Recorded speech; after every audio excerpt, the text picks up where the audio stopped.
It's funny because when you mention the word submission, everybody cringes, all right? And people don't like that word very much. But there are 6 things that I have taught in marriage seminars. And when I do a whole day of seminars, I teach on 6 things. And the 6 things I often teach about, the first one is the purpose of marriage and the principle that one probably you probably already know. And it's all about marriage that refines faith. Marriage itself, believe it or not, actually makes you more Christ-like. I've learned that in the last 40, coming up to 41 years today.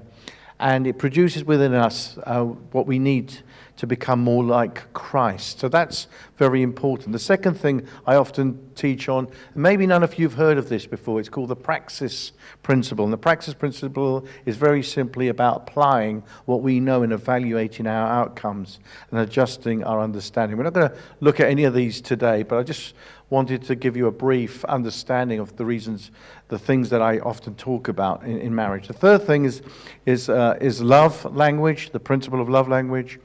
And the fourth thing is often the apology principle, which we're not very good at, especially us men. We're not very good at the apology principle. And my wife keeps telling me that. And the fifth thing is the golden rule of communication, which is to do with better listening. Sometimes we have selective hearing, and we listen to what we want to listen to, and we won't listen to the things we won't listen to. Some of you, especially the women, are smiling at the men in regards to that as well. And the sixth principle is the truth, speaking the truth in love principle as well. But the one I want to talk about today, as you know, is the seventh one. Now, the seventh one is one that I wrote specially for this today. So you're getting this firsthand. So I had to dig deep in my Bible. I had to pray about these things. The notes will be sent to you as well. And but there are 3 questions that I want to ask in terms of submission. The first one is, what is submission? It's probably not what you think it is, not biblically anyway. Number 2 is, what is the principle? What are the principles of submission? So it's what is submission and what are the principles of submission. And there are several principles of submission, and we're just going to have a look at 2 of those principles today of submission. So we want to look at those things. And number 3 is, why should a person submit to someone else? Why should we submit to each other? Why should we do that? There's no reason for us to really do that. Yet, biblically, we're told to do that, and the reasons for it. So let's start with the first question. What is submission? Well, the word submission is translated from the Greek word called hupotasio. I love this word, okay? It's a compound word. Now, by now, some of you should already know what a compound word is. A compound word is made out of 2 words or more. And in this case, it's made up of 2 words, and it's made of hupa, which means under, and tasso, which is to place. So in other words, what it means is to place under. All right? Are you with me? Okay? So when we hear the word submission, it is to place under. Now, if I said to you, do you like that word? When we hear that word submission and we say to ourselves, I am going to be placed under somebody else. In other words, in the Bible, there is always, wherever you go in the scriptures, there is always a chain of command. Whether we like it or whether we don't like it, there is always a chain of command. And when you combine these 2 words, which literally means placed under, hupotasio, we're going to look at that a lot today, hupotasio. It means something different in the terms of context, biblical context. So if we're talking about authority, it means one person is under the authority of another person. And sometimes that makes us cringe, right? But it's the way God put things in place. Right from the beginning, right in the beginning of Genesis chapter 1, all the way through to Revelations, through the crimson thread, he put those things in place. In other words, one person is in charge and the others do what he says. Now that's sometimes, We know that because of the hierarchy of management in work these days. So there's submission to him or to her. It's a boss or a male or a female.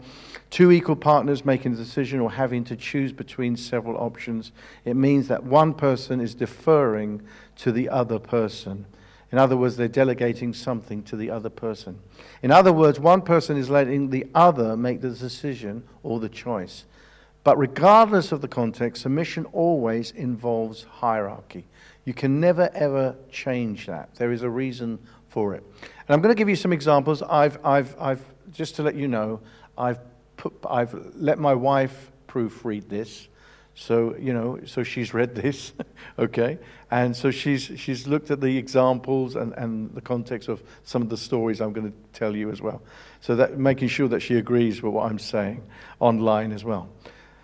Someone's making a decision or a choice, and others are deferring that to a person. So here's a layman's definition of submission from a biblical perspective. If you're taking notes, you need to write this down, okay? Submission is allowing someone else to make a decision or a choice. Submission is allowing someone else to decide or choose, or decide or choose something. So submission is allowing someone else to decide or choose something or making a choice. So let me tell you, that goes against human nature. Not many people like other people making choices for us. But in the long run, sometimes it's very good for other people to make choices. And I'll give you some real marriage examples after 41 years of that in a moment. Now, no one wants others deciding for us or choosing something without our input, right? Do we agree on that? Okay. But now let me give you some examples. Right. Now, whenever Giovanna and I go to visit our grandkids, we usually eat out. But someone's got to decide what places we're going to go to, all right? And many times we're with our grandkids, but someone has got to make that choice. Now, I often am at the end of the food chain when it comes to making the choices for my grandkids, all right? It's either done by my daughter, it's either done by my son, or it's done by my wife. And the reason why, or even though I am the patriarch of the family, even though I'm going to pay for it, do you know what I mean? All right? But I'm still at the end of the decision line here. And I'm even going to foot the bill, but the decision often that is made is that the grandkids make the choices, In one sense, they are the boss, I mean, if my daughter isn't around, my grandkids can have ice cream for breakfast. You know what I mean? But, I didn't do that with my kids, but I do it with my grandkids, They are the boss, So whatever happens with my grandkids, I don't let my daughter or son know what's happening.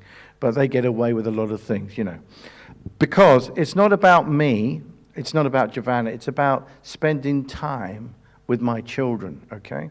So I defer to them. I let them make the choice. And people, that's what submission is all about. It's about allowing, write this down because this is very important. People think it's overlording somebody. It's not. It's letting other people make the right choices for you.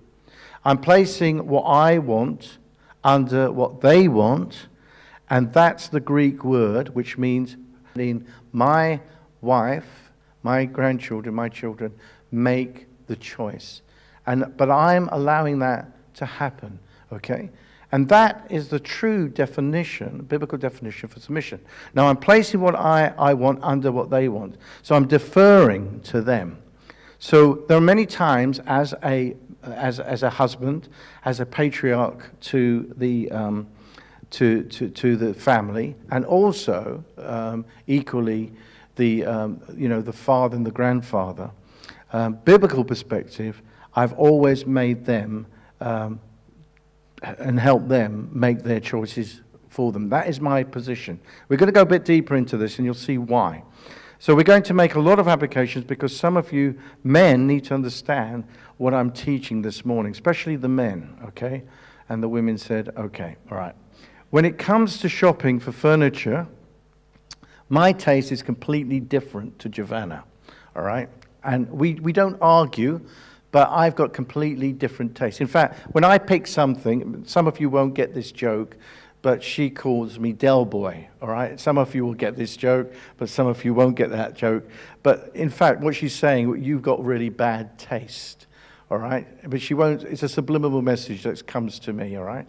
So in fact, what I like is that she usually laughs at the taste or the things that I decide I want to make in terms of buying furniture. But the funniest thing about all this is that whenever I go into a shop, it's really funny because everybody goes to my wife and not me. I don't know what it is, but they kind of aim, whether she's a soft touch, but I still have to pay for it. Do you know what I mean? And so even though we share the money, I still have to pay for it. So that's very important as well. So you would think that I would have a final decision when it comes to choosing furniture, right? No, right? You would be wrong, because when it comes to furniture, the color, the style, and everything, it's Giovanna's choice. And I'm happy with that. I'm happy with what decides. I may chip in here and there, but I don't really care, to be honest with you. It's not a priority in my life, but it's a priority in her life that she wants everything to look good as well. In fact, there is a hierarchy. Can you see there's a hierarchy involved when it comes to buying furniture? What Giovanna wants ranks higher than what I want. But I defer that submission to her. This is biblical submission. That is, and simply because I don't have much interest in furniture, to be honest with you. And I don't have much interest in that much about what color she wants to paint the walls and put curtains up. I'm happy she can go ahead and do all that, those kind of things. We're a strange couple. She does all the DIY. I do all the cooking. You know, so we're kind of strange like that. But we enjoy what we do, so we work very well together. In fact, if we go to a charity store and buy furniture, we'll walk in, and like I said, it's just that the person will go straight to her rather than me. I don't know whether because we've been there several times, and the person knows that I'm a waste of time. All right, and it's best to refer to Giovanna. Okay, but I can promise you, we're going to get what I want. We're going to get what I want some of the time, but not all the time, and that's very important as well. Just thinking about hierarchy, and people don't like that word, but it's there. It's in the Bible. I think it goes like Giovanna first, the grandkids second, then my kids, and then me. When it comes to decision making, all right. So they're kind of the boss, but I don't mind on certain things where they can go in. Now, for example, if we were going to a restaurant, right, or we're going somewhere to eat, the first thing my grandkids would want is they would want to go to McDonald's, all right. I'm not particularly keen on McDonald's. I'll be honest with you. The only thing that's good is the fish. Sometimes they do fish, and it's good, but they like the greasy chips and the burgers and all this kind of stuff, you know. But I'm not keen on that. But it becomes their decision, all right.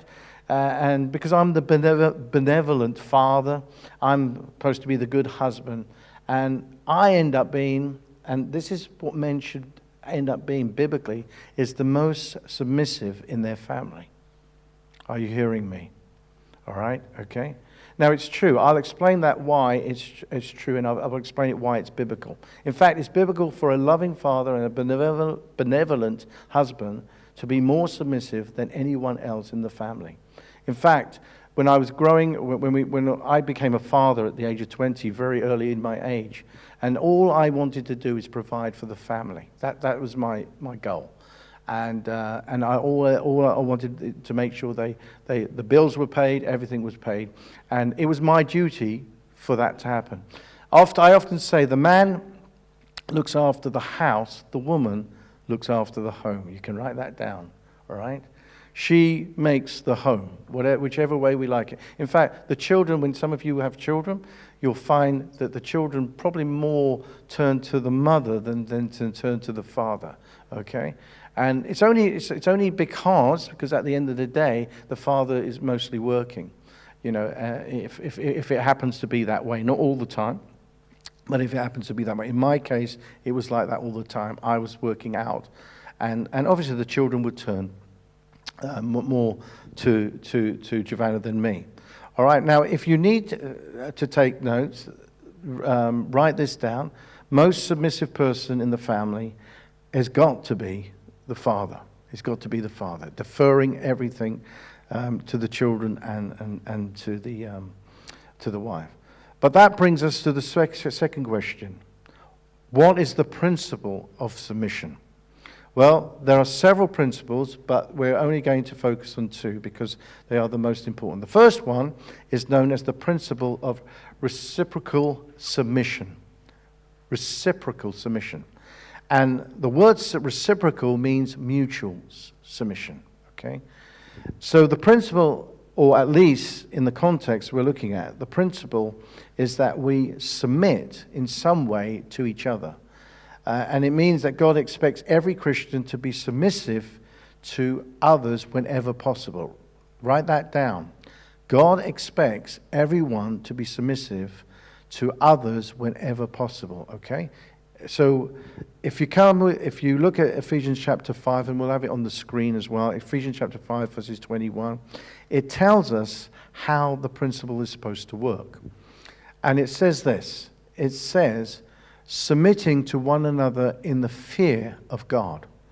In other words, the point of being submissive, the first stance for every person in this room is that we submit to everyone, right, as much as we can, all right? And I'll emphasize that, as much as we can, all right? You know that Paul is getting ready to teach on marriage when you look at Ephesians chapter 5, verses 20. Women, pay attention. Men, I told you submission is not what you think it is, so men, pay attention as well. It says submitting to one another in the fear of God. Why do I submit to other people in the fear of God? One of the reasons I think that I've had a very successful career is because I've submitted to the bosses in my job, in terms of management. And the reasons why I'm always picked to go up in rank in the jobs is because I am a hard worker. And I've been submissive to what they've asked me to do, and I've tried to do it the best as I can. And it pays off, as it does in your own marriage. It pays off, you see. So even to this very day, I'm asked to do certain things, which I'm really surprised about, where people want me to sit on boards of directors and all sorts of things. But that is submitting wherever you can, till you come to a line and draw a line, and it challenges your Christian beliefs. So I want you to notice the phrase says to one another, okay? Doesn't distinguish between adults, it doesn't distinguish between children, it doesn't distinguish between male or female or clergy or layman. In fact, Paul didn't make any exceptions on this list or any stipulations. Paul just said that Christians should voluntarily defer to others whenever possible, or to say another way, Christians should voluntarily place what they want under what others want. Now that's not very easy to do. That's the word, like I said, is hypothesia. It's hypothesia. Voluntarily place what they want under what others want. Now, the key thing is huge in the terms of servanthood. If you live a life of submission, you live a great family life, right? On the whole, people, right, are not very good at submitting to one another. As you can see, the way the world is these days is not a good world that we live in. It's a very cruel world. It's a very selfish world. But that's not the way Jesus wanted it. And so it's key to understand that. Now, let me give you an example of parents submitting to children. When our kids were little, eating out was very special. And like I said, you know, all they wanted ever to do is go to McDonald's. And you know why they wanted to go to McDonald's? Because they liked the Happy Meal. You know what the Happy Meal is? With a little toy in it. So those who don't have kids, you don't understand yet, but you will do in time, all right? So they don't want to eat the food, they want the toy. Yeah, you know, and you pay so much money for this stupid little toy, you know, and I can't understand this silly little toy. And this little toy is better than any toy that you've ever bought for Christmas, you know, because it's the toy that they want. But See, I submit to them because that's what they want. And tomorrow and on Sunday, a bank holiday, I will be sitting with them. And I know what they want. They want to go to McDonald's and they want to sit there and they want to get this happy meal and forget about the food. They just want to play with this little toy, this pathetic little toy. So the happy meal because they really like the little toy. But as a pair, I deferred to them until I got smart. And then one day I said to them, we can go out for dinner, but we accept McDonald's. So they looked at me, they thought about it, and then they said, okay, we'll go to Burger King instead. All right. Because they know that there's a toy also in Burger King. All right. The pathetic little toy. All right. Okay. But I defer my submission, my responsibility to them. Are you hearing me? All right. Okay. I don't care if they get a little toy. If that's what pleases them, that pleases me. But the point being, as a patriarch of the family, as a good husband, I'm happy to submit to those kind of things. But anyway, let me give you another example of a husband submitting to his wife. At our house, a few years ago, Giovanna wanted a new kitchen. Well, she wanted to replace all the surfaces, all the cupboards and everything, you know. So I thought, that's good. All right, okay, we can do that. And so we decided, so we looked at the colors and everything, and she would ask me my opinion. I said, well, you choose, you know, I'm happy to, whatever you want. You know, I cook in the kitchen. I don't care about what it looks like. I just cook in the kitchen. And then she said, what I don't want is cupboards on the top like this. You know, I said, but aren't we going to put plates? Don't we have to put plates on the top? She says, no, that's not what I want. I just want it empty and I want some shelves. So I thought, okay, that's fine, you know. I'll defer it to her. That's what she wants. That's her responsibility. But a few years later, she's saying to me, I think we should have some cupboards on the top. You know, okay, so I'm saying, okay, but I did tell you at the time we should have had cupboards on the top. But she says, I know, but now I think we should because we got a lot of stuff, okay? So I deferred it to her, and she's deferred it back to me, all right? So that's how we have. But the greatest person who was the greatest in submitting to anybody was Jesus himself. Like I said, marriage, my first seminar that I ever give is marriage makes you a better Christian, all right? When you are married, right, you become a stronger and a better Christian. Well, you're supposed to become, all right? If you don't, then there's something wrong. Now, Jesus' life was a perfect example of submission. And remember, he is the epitome of what we should be. He is everything we should be. But I also want you to understand that his life was a perfect example of submission. Would you turn with me to, well, if you've got your Bibles, but it's be on the screen anyway, to Mark chapter 10, verses 37. And you will see this. So this Greek word, hupotasio, to come under, to work under, it says this, and this is what it adds. It says, grant us that we may sit. This is two disciples of Jesus talking, okay? And this is what they're saying. This makes me laugh a little bit, but they're saying this. They're saying, grant us that we may sit, one on your right hand and the other on your left hand in your glory. So what they're saying, these two disciples are saying, Jesus, we know when you're in glory, right, I'll sit on your right hand and the other one can sit on your left hand. So what they were saying is that we don't want to happen, and let me just read this out in verses 44 to make it very clear. And whoever of you desire to be first shall be a slave. This is what Jesus says. For even the Son of Man did not come to be served, but to serve and give his life as a ransom for many.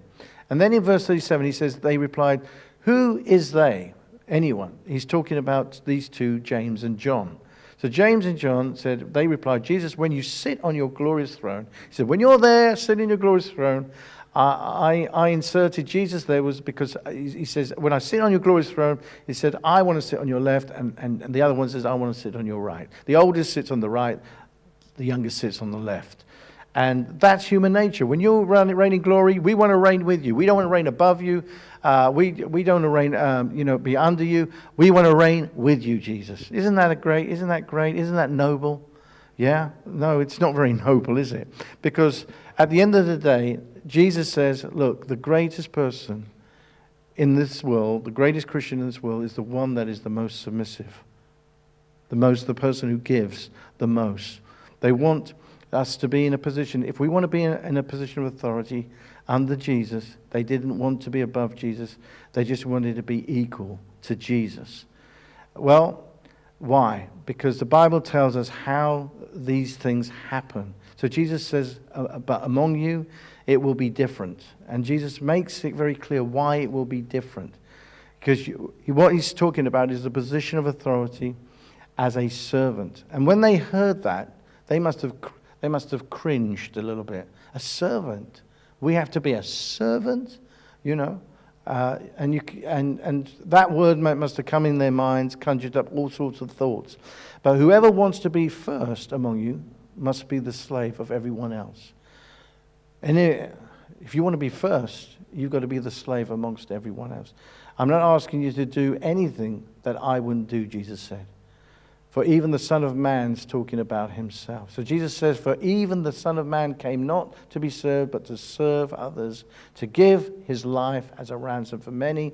As you see, serving others, you're submitting to others. Again, that word, hupotasio. That's a key word, to come under. Now, in fact, do you know what makes marriage successful? I'll tell you what makes marriage successful. And I think it's made our marriage successful, me and Giovanna. This isn't about us not going through bumps in the road. We've been through many bumps in the road. But what we've learned is that what makes marriage successful is mutual submission. Okay? When each spouse, both the husband and the wife, place what they want and desires under what their mate wants and desires, and that's what makes marriage successful. So I place everything in terms of what Giovanna wants, all right? Up to a point, obviously, you know, until she feels, you know, she can't make a decision, or she feels a bit nervous about a decision. There are some decisions that I, as a man, as the patriarch of the family, and as a husband, I have to make decisions, because I know that sometimes she's not in the right mindset. And sometimes I have to say, well, this is what we've got to do. When we came to Sheffield, I've said this to you before, we looked at 70 houses. Can you imagine looking at 70 houses? And we could not find the right one. And we were starting in September, I think we were up to the end of July, and we were going to start a job here in Sheffield. Can you imagine 70 houses? We hadn't found the right one. We didn't feel comfortable. And then when we were driving along, there was a piece of paper on the floor. Giovanna saw this house. And this house, we've seen it. It was in Stannington. And cutting a long story short, I offered £50,000 less for this house than it was worth, because there was the bank crash. And the person accepted that offer. You know. Now, Giovanna said to me, I don't like the house, right? But I just felt, this is the house. This is the house. This is the house where we can bring guest speakers in that can stay with us and things like that. And I had to kind of convince her that this was the house. But she wasn't convinced that much. But eventually she went alongside with me. She put her needs above, her own needs, aside, and put my needs in front. So we bought the house, and that we needed a lot to do. There needed a lot to be done in the house. We didn't have proper central heating and all sorts of things. But now she loves the house. She's the best house ever, and all this stuff she comes out with now. And I just kind of remind her, just go back, rub it in a little bit, okay? But you don't. As partners, you never always see the same at the same time. And God may give one or the other revelation, about something. And you think, this is right. I feel right about this, So in Ephesians chapter 5, verses 22, he starts in verse 21. Here's the mutual principle. Everyone should submit to one another, all right? it says, and then in verse 22, this is a really good verse here, in Ephesians 5:22, it says, I'm going to read this out to you. It says, wives, submit yourselves unto your own husband as unto the Lord. Now here's a question. Does Ephesians chapter 5, verse 22, negate the principle of mutual submission? And the answer is very simply no. But it does introduce a second principle. And the second principle of submission is God expects, write this down, God expects everyone to submit to those in authority. All right? God expects that, okay? Whether the principle follows through church, it follows through home, it follows through life, God expects that. In fact, let me give you some fundamental truths from God's work. All right?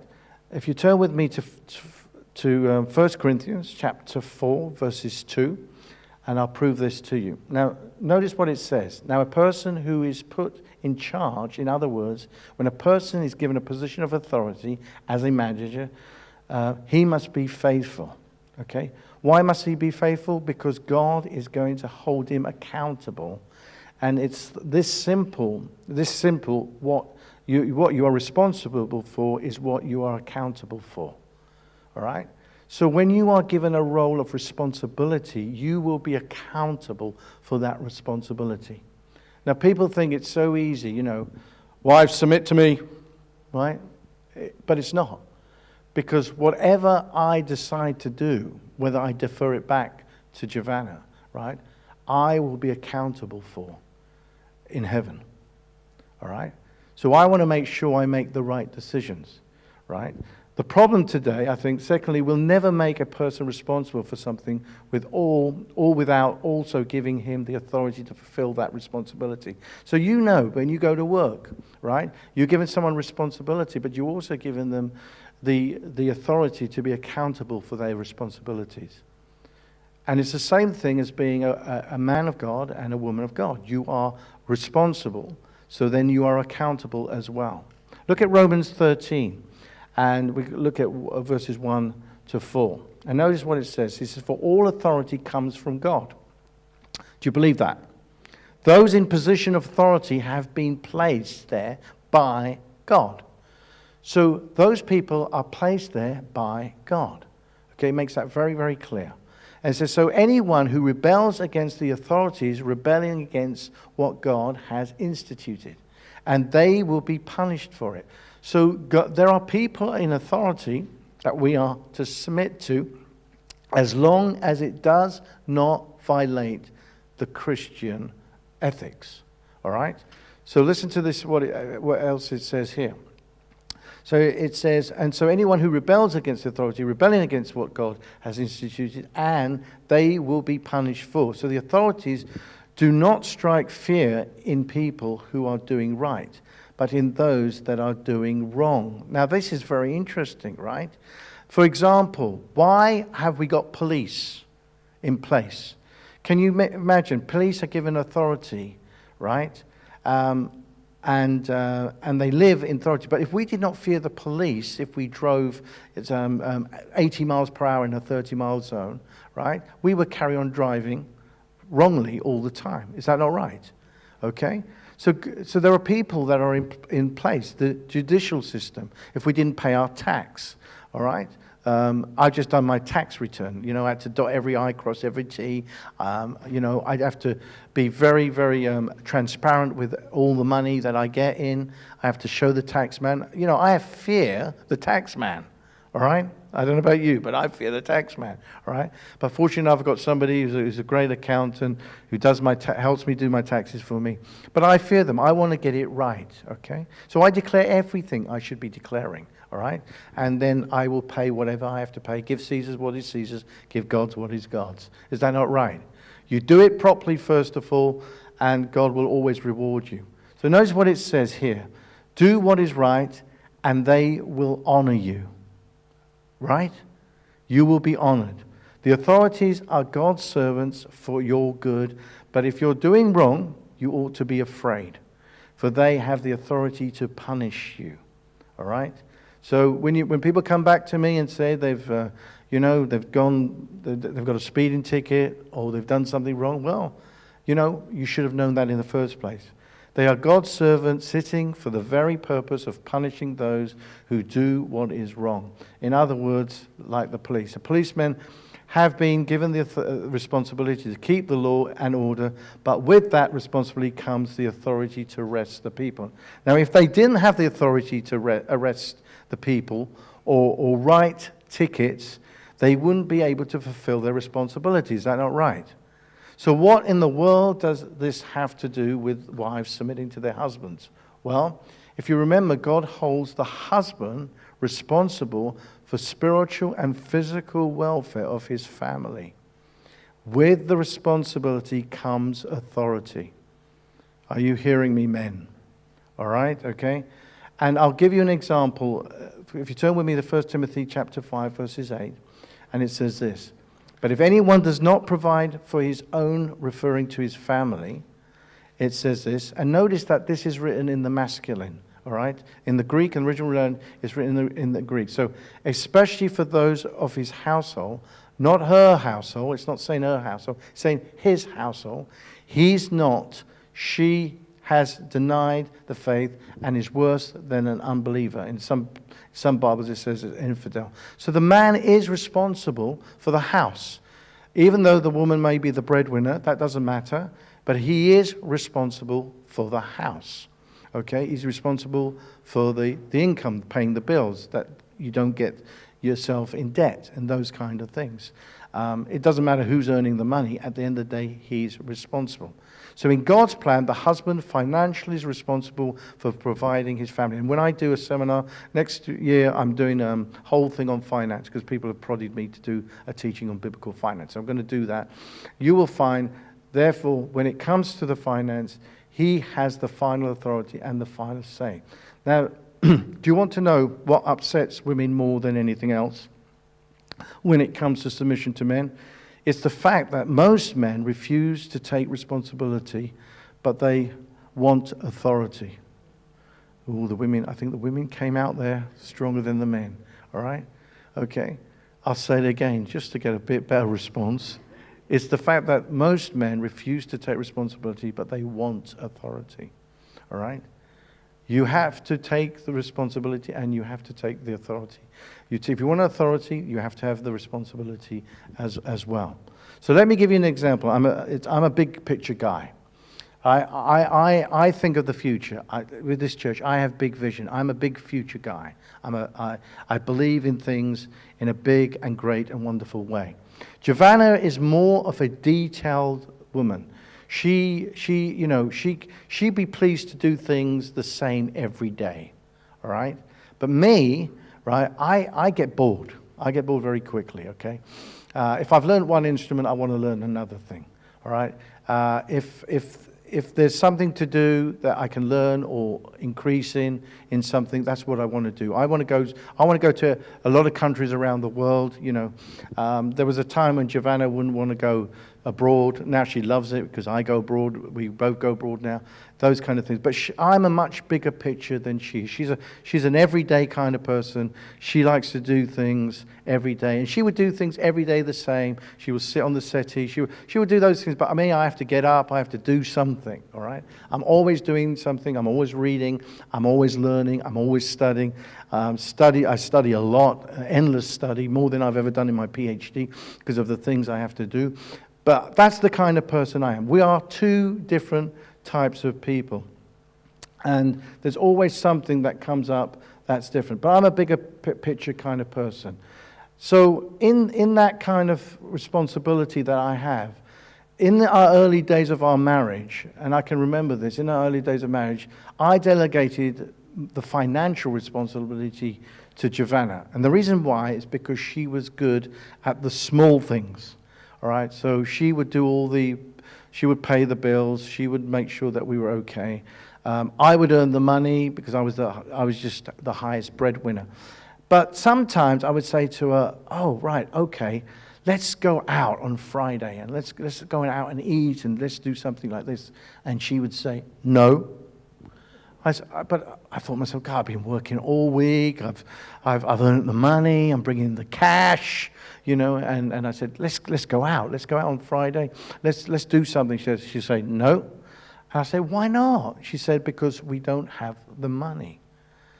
Now, I've delegated that responsibility to her. And so if I've given her the responsibility, I've also given her the accountability. And so she's looking out, not just for herself, but for the family. And she's saying, no, we can't afford it. But maybe at the end of the month, I'm able to put some money away, a little bit away, and then we can go out.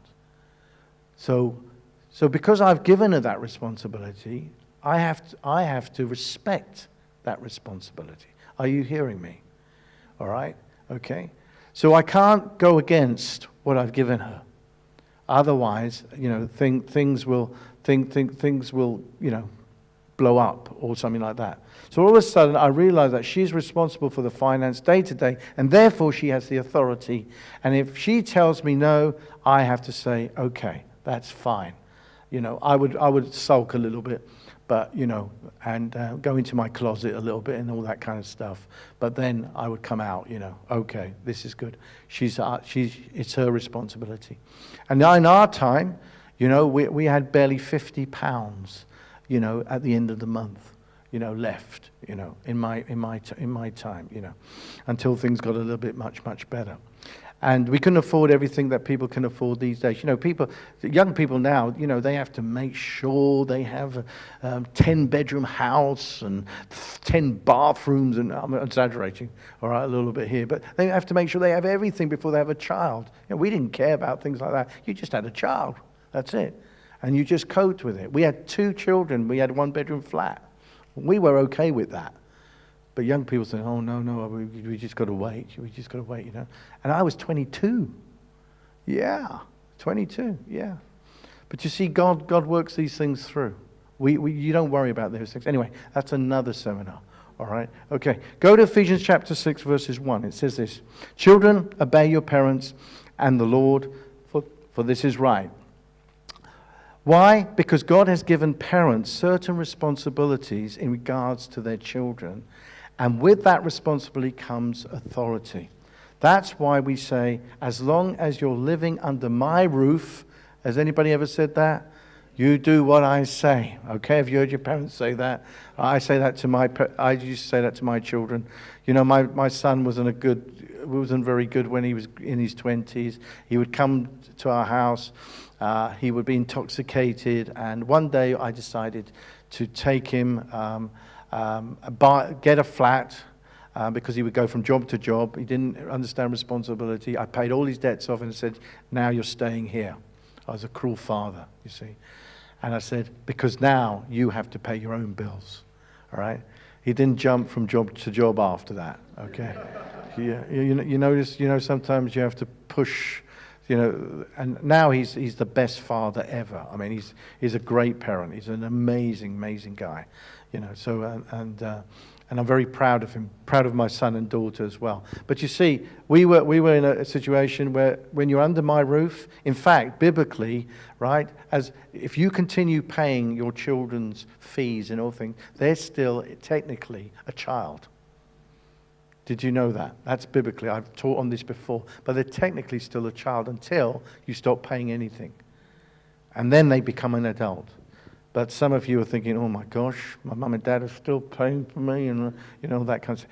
I'm not talking about giving gifts. I'm just talking about technically paying for things. All right. So God expects everyone to submit to those in authority. God expects everyone to submit to those that are responsible. Now, whenever you know which principle to use in a particular situation, do I submit to them or do they submit to me? Do I submit to my wife? Or does she submit to me? How do I know what's right and what isn't right in the case of mutual submission? Or is, in this case, of submission to authority? But so when you don't know what to do, you use the submission test. Anybody heard of the submission test? All right, I'm going to explain a little bit about the submission test. In essence, the submission test determines whether you should submit to others or whether you should submit, or they should submit to you. And it applies everywhere. It applies in your home, it applies at your church, and it applies in the workplace. And it's very simple tests that consist of one question. Do you know what that question is? If you're taking notes, write this question down. Right? Does God hold me responsible for this? Okay? Does God hold me responsible for this? Because if you are to make a decision for your wife, for your family, right? You have to ask yourself that question: does God hold me responsible for this? Does God hold me? Now, let me give you some examples to illustrate this how this test works. Giovanna and I wanted to sell our house and move to Sheffield. And in the process, when we did sell our house, right, I wanted at least 3-4 bedrooms. And the reasons why, because my children were left in London, and also I wanted to invite guest speakers. It's brilliant to have guest speakers come to your house and stay in your house, because they will tell you everything about your house. And it brings an anointing to the house. I love that. It's a lovely feeling, when people come. And in the early days, that's what we did, And it was a hard work because we cooked, we washed and all this stuff, Now we put them in a hotel because we're a bit older, and it's harder work now. But we still go and see them. We still pay a lot of time with them. But if you turn with me to Paul, Ephesians chapter 5, verses 2.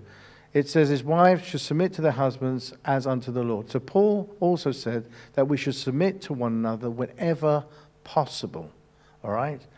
So in chapter 5, verses 21 and 22, they come together, okay? Submitting yourself to one another in the fear of God. Wives, submit yourself unto your own husband as unto the Lord. So you've got the principle of mutual submission in verses 21. Look at that. And then you've got the principle of submission to the authority in verses 22. So which principle applies to a situation? That's the key. What applies to this situation will determine that I use the submission test. So I simply ask myself, does God hold me responsible for the style of home that I live in, for example? All right? Okay? Now, am I to receive a greater reward on the type of home, for example, that I am to buy? Is it going to be a nice Tudor home? Is it going to be a ranch home or whatever it is? Is God going to hold me? Is it going to be a lovely flat? Is it going to be 1-bedroom flat? Is God going to hold me responsible? Does God care what style of home that I am going to live in? And the answer to that is no.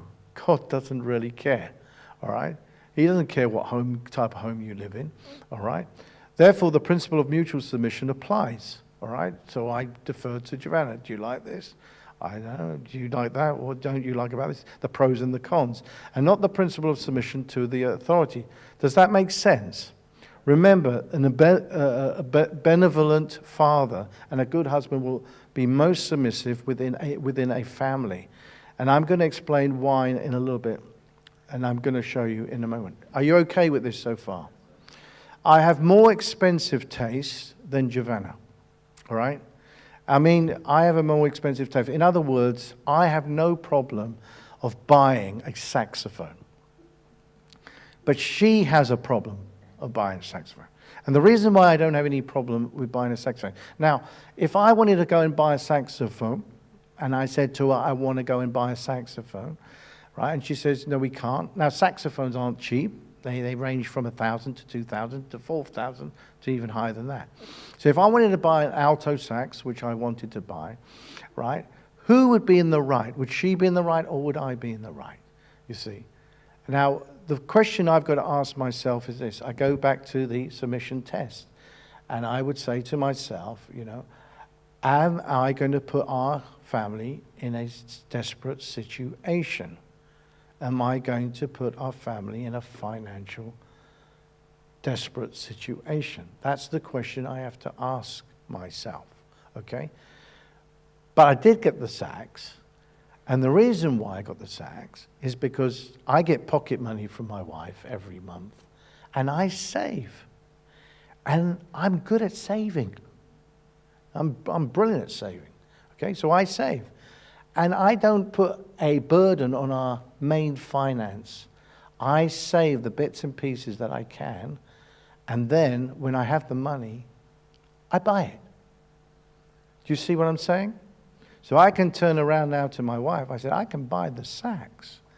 She says, we haven't got the money to buy the sacks. And I said, yes, we have. Because I said, I've saved from your pocket money that you give me every month. And so I can go and buy the sacks. And that's what I do. That's what I've done. I've never had debt, any debts at all. We are mortgage free. We are mortgage free. And I've always been on the principle of not getting myself in debt. Now, I know a lot of people need to pay off or borrow things, but my principle has always been not to borrow, but to pay off everything. And we've always paid off everything.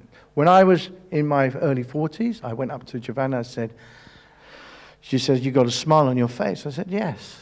I said, why? She said, why? I said, because I've paid off the mortgage. And tears came down her eyes, because I aim to pay off the mortgage at a certain age, It's good to have goals, isn't it? Okay? So I asked the question, does God hold me responsible for my family's finance? And the answer is yes. He does hold me. I'm a bigger picture man. So I've always thought about the pension. I've always thought much, of a lot more of the future, what we're going to do when we get to that point of retirement. We can't work anymore. We physically can't work anymore and things like that. I've always been bigger picture. Giovanna hasn't been like that, But I've always had something in place. Always something in place. Turn with me to 1 Timothy chapter 5, verses 8. So I have the authority to say, I'm sorry, but we can't afford that according to God's word. And so she's to submit to my authority, but she still gets to choose the style of house as long as we can afford it, the color of paint. Submitted to one another in the fear of God. So 1 Timothy chapter 5, did I read that out right? Okay, now earlier I said that this benevolent father and good husband will be most submissive within the family as well. So if you're taking notes, write this down. A lot of your marriage conflicts or problems, your fights, could be solved with this. Here is the submission, especially as it's pertaining to mutual submission by the product of love. People don't realize this, but the byproduct of submission is love. Obviously, I love my wife. I love my children. I love my grandchildren. Let's turn to 1 Corinthians chapter 13, verses 4 to 5. Paul is describing love, and the love that he's describing is called an agape love. It's an unconditional love. And the type of love that a father should have for his children and a husband should have for his wife. And Paul tells us some very specific things about love. Notice what he says. Love is patient, love is kind, love is not jealous or boastful or proud or rude. None of you are like that, are you? No, nobody's saying amen to that. It does not demand its own way. Do you see that the true love does not demand its own way? Now the key thing is true love does not demand its own way. All right? I don't demand my own way with Giovanna. All right? In fact, I think opposite to her. Giovanna herself would buy clothes from a charity shop. I would never buy clothes from a charity shop. All right? She would kindly do that. But I go and buy her clothes from other shops as well. So I would like her to have what she can have, but not because we can afford it. Not because we can't afford it, because we can afford it. Instead, it allows others to have their way, which is exactly what submission is. Submission is deferring to others. It's allowing them to make a decision or choose what they want. Do you know how Giovanna knows that I love her? She knows because I submit to her will, desire, and wishes, if at all possible. I submit to those wills and possible. I'm a peacemaker in our home. Unless it goes over the top or she's thinking completely outside the box of Christ, I will always submit to those kind of things that she's thinking. I said, go ahead, do that, go and buy that. It's okay, I'm happy with that. Unless it comes outside the arena of Christ. And sometimes it does, and then I have to bring her back in and say, we've got to pray about this. This is what God wants us to do. My love for my children and my grandchildren compels me to let them have their way rather than me have my way. In fact, I don't really care much about myself, to be honest with you. If I went to heaven tomorrow, I'd be glad. I think life is so short these days, It's funny, let me give you one example. When we have food day, when we have the food time, isn't it funny how many people pile their plates of food? And I could be looking at some of you here, all right, okay? But isn't it funny, but they don't think about the person who's behind them, right?